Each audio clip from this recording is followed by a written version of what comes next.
We're back with our series Life Lessons and a closer look at that really special relationship between grandparents and their grandchildren and how to deepen that bond. We're joined by licensed psychologist Sylvia Atkins, who has a new children's book coming out. It's called The Turquoise Butterfly, and it's named after...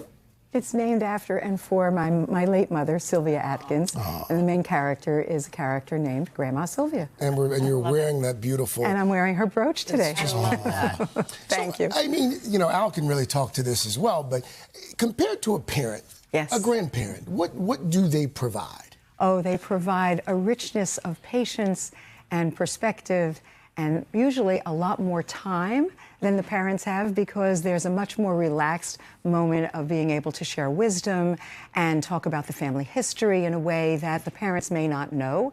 And they also have a sense of continuity that they provide for the children. And the parents are there for the day-to-day, and as you all know, and they're there not only to teach about boundaries and about decision-making, but they also are there to really help the children get a foundation of trust, resilience, and really feel a part of something that is in the day-to-day.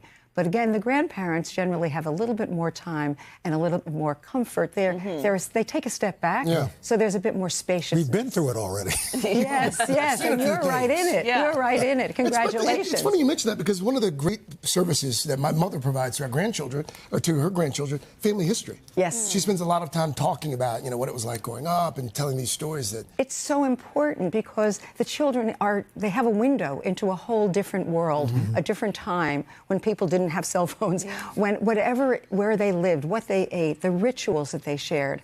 And these are things that grandparents and actually any older member of a family or a community can offer. I love when my kids get a chance to be with their grandparents, but I think the relationship must work both ways, right? I mean, grandparents must get a lot out of being with the kids. There's no question about it. They both do, and it's because it's a dyadic relationship. You know, there's a lot of curiosity. I'm curious about you, and I'm curious about you. Teach me something. I want to show you the skills. There's emotional well-being is that children generally, if they have anxiety, the anxiety lowers typically when they're with their grandparents. And with grandparents, they generally feel less lonely.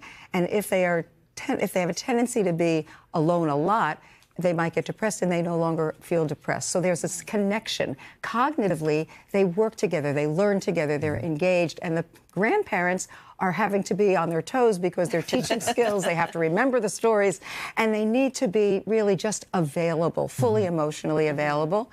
And the children actually learn to be more compassionate.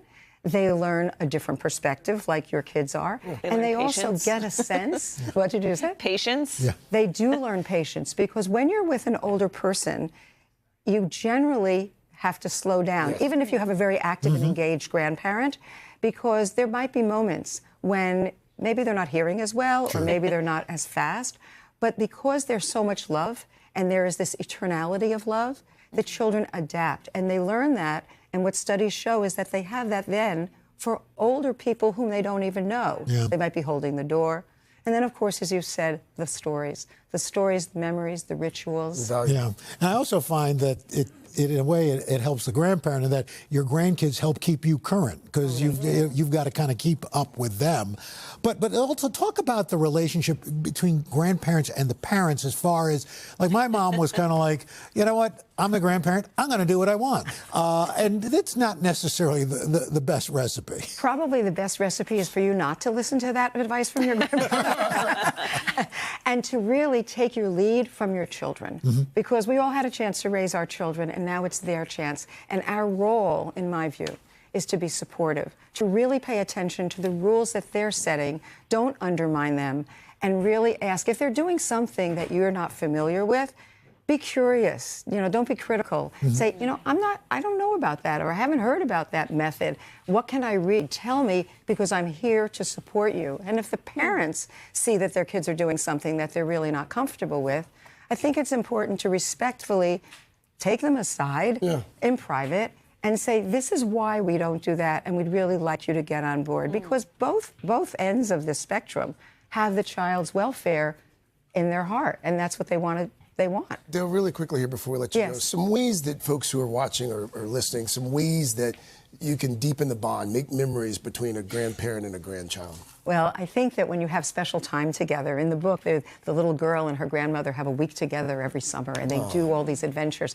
So maybe there's a song that you always sing together. Maybe there's a walk on a path that you take together. You do a ritual together that's from your family, or a song or a dance that's from your culture, because the grandparents are the ones who can not only cement that bond, but they can give the child a sense that they are part of something greater, that they are part of something that went before them, will continue after them.